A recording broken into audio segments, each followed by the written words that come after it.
July 23 സ്വീഡനിലെ വിശുദ്ധ Bridget.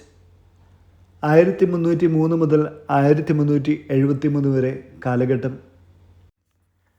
വിശുദ്ധ Bridget സ്വീഡനിൽ ഉപ്പലൻഡ് പ്രോവിൻസിലെ ഫിൻസ്ട്രയിൽ ഒരു സമ്പന്ന കുടുംബത്തിൽ 1303 ജനിച്ചു. ഉപ്പലൻഡിലെ ജഡ്ജിയായിരുന്ന ബിർഗർ പീറ്റേഴ്സനും അദ്ദേഹത്തിൻ്റെ ഭാര്യ ഇൻഗെബോർഗുമായിരുന്നു അവളുടെ മാതാപിതാക്കൾ. ബ്രിജിറ്റിന് കേവലം 10 വയസ്സ് പ്രായമുള്ളപ്പോൾ കർത്താവിൻ്റെ പീഡാസഹനത്തിൻ്റെ ദർശനമുണ്ടായി. ബ്രിജിറ്റ് മാതൃകയായി സ്വീകരിച്ചത് വിശുദ്ധ ഏലിനെയായിരുന്നു. അതീവ സുന്ദരിയായിരുന്ന ഏലിൻ ചെറുപ്പത്തിൽ തന്നെ വിധവയായപ്പോൾ പുനർവിവാഹം വേണ്ടെന്ന് നിശ്ചയിച്ച് വിശുദ്ധ ജീവിതം നയിച്ചവളായിരുന്നു. പ്രഭുകുടുംബത്തിലെ സ്ത്രീകൾക്കുചിതമായ വിദ്യാഭ്യാസമാണ് ബ്രിജിറ്റിന് ലഭിച്ചത്. പിതാവ് ബിർഗർ ബ്രിജിറ്റിൻ്റെ താൽപ്പര്യത്തിന് വിരുദ്ധമായി വുൾഫ് ഗുസ് മാർസനുമായി അവളുടെ വിവാഹം നടത്തി. വിവാഹ സമയത്ത് ബ്രിജിറ്റിന് കേവലം 14 വയസ്സ് മാത്രമേ ഉണ്ടായിരുന്നുള്ളൂ. 20 വർഷത്തെ ദാമ്പത്യ ജീവിതത്തിൽ അവർക്ക് 8 സന്താനങ്ങളുണ്ടായി. വുൾഫ് ഓസ്റ്റർഗോത്തുലൻഡിലെ ജഡ്ജിയായി തീർന്നു. 1341 വുൾഫും ബ്രിജിറ്റും സാന്തിയാഗോ ദെ കമ്പോസ്തലയിലേക്ക് ഒരു തീർത്ഥയാത്ര പോയി. ഈ യാത്രക്കിടയിൽ വുൾഫ് രോഗബാധിതനായി മരിച്ചു. അൽവാസ്ത്രയിലെ സിസ്റ്റേഴ്സിൻ്റെ ആശ്രമത്തിൽ ആണ് അദ്ദേഹം മരിക്കുന്നത്. ആശ്രമത്തിൽ തന്നെ അദ്ദേഹത്തെ സംസ്കരിച്ചു. ബ്രിജിറ്റ് തൻ്റെ സ്വന്തം ശരീരമെന്ന പോലെ വുൾഫിനെ സ്നേഹിച്ചിരുന്നു. ആശ്രമത്തിനടുത്തുള്ള ചെറുഭവനത്തിൽ വസിച്ച് ബ്രിജിറ്റ് തൻ്റെ ഭർത്താവിനെ ഓർത്ത് കരഞ്ഞു. വിലാപത്തിൻ്റെ കണ്ണുനീർ തുള്ളികളുടെയും ഗദ്ഗതങ്ങളുടെയും ഇടയിൽ ക്രിസ്തു തനിക്ക് തരുന്ന പുതിയ ക്ഷണം അവൾ തിരിച്ചറിഞ്ഞു. തൻ്റെ മണവാട്ടിയും സന്ദേശവാഹികയുമാകുവാൻ അവിടുന്ന് അവളെ വിളിച്ചു. ഒരു വ്യക്തിക്ക് ക്രിസ്തുവിനോടുള്ള സ്നേഹത്തിൻ്റെ ആഴം അവിടത്തേക്കറിയാം. ഒരിക്കൽ പീഡിതനും ദുഃഖിതനും മരിക്കുന്നവനുമായി മിശിഹായെ കണ്ട ബ്രിജിറ്റിന് രക്ഷകൻ്റെ സഹനാവേശത്തോടായിരുന്നു താല്പര്യം. ഒരു സ്ത്രീ ഒരു സന്യാസ സമൂഹത്തിന് ആരംഭം കുറിച്ചിട്ടുള്ള ചരിത്രമില്ലാതിരുന്ന ആ കാലത്ത് ദിവ്യരക്ഷകൻ്റെ സന്യാസിനി സഭയെ ബ്രിജിറ്റ് വിഭാവനം ചെയ്തു.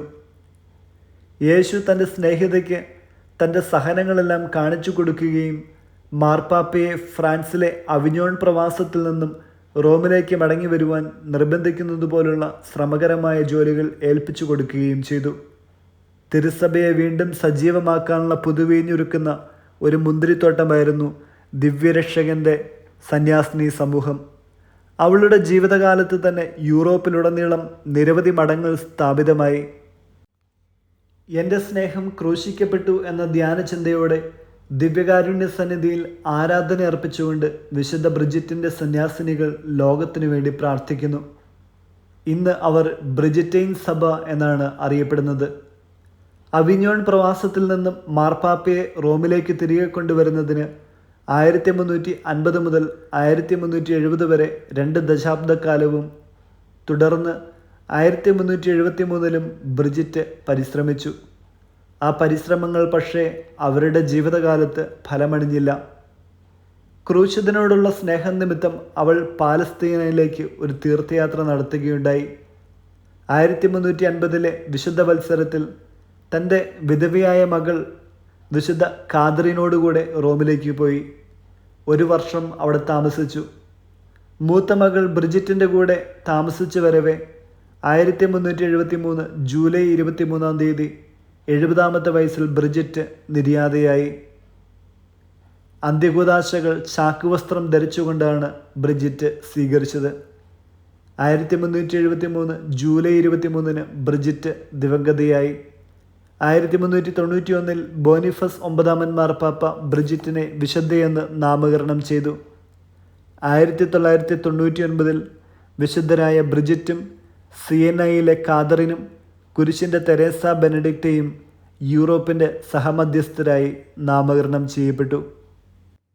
വചനം 2 കൊറിന്തോസ് 13-9 ഞങ്ങൾ ബലഹീനരും നിങ്ങൾ ബലവാന്മാരുമായിരിക്കുമ്പോൾ ഞങ്ങൾ സന്തോഷിക്കുന്നു.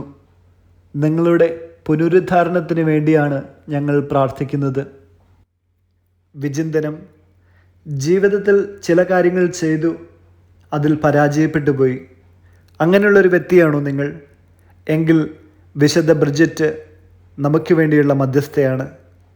കാരണം അവളെ ഈശോയാണ് മാർപ്പാപ്പയുടെ അടുക്കിലേക്ക് അയച്ചത്. ഒന്നല്ല, 2 പ്രാവശ്യം.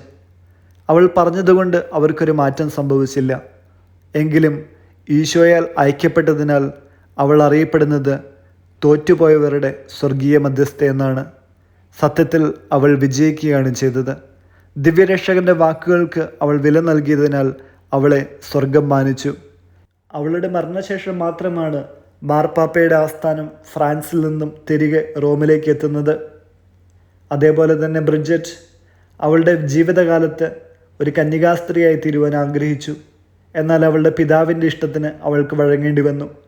അവൾ അയക്കപ്പെട്ട വിവാഹ ജീവിതത്തിലേക്ക് ഏറ്റവും പൂർണ്ണമായ വിശ്വസ്തയോടുകൂടി ഭർത്താവിനെ സ്നേഹിച്ചു. അവൻ്റെ മരണശേഷം അവൾ കൂടുതൽ വിശ്വസ്തയോടുകൂടി ദൈവത്തെ അനുഗമിച്ചു.